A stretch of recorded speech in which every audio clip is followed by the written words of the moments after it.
મધ્યપ્રદેશના ઇન્દોરના ભાગીરથપુરા વિસ્તારમાં દૂષિત પાણીને કારણે બીમાર પડતા દર્દીઓની સંખ્યામાં ચિંતાજનક વધારો થઈ રહ્યો છે. છેલ્લા અહેવાલ મુજબ ગુરુવારે ઝાડા ઉલટીના વધુ 338 નવા કેસ સામે આવ્યા છે.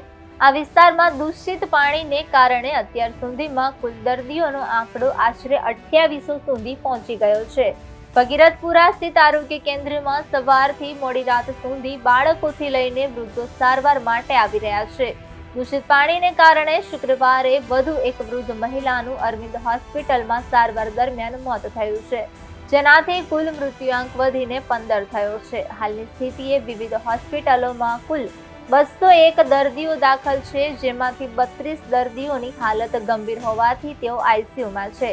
અત્યાર સુધીમાં કુલ 272 દર્દીઓને હોસ્પિટલમાં દાખલ કરવામાં આવ્યા હતા, જેમાંથી 71 દર્દીઓને રજા આપવામાં આવી છે. પરિસ્થિતિને જોતા આરોગ્ય વિભાગ દ્વારા 21 ટીમો બનાવવામાં આવી છે.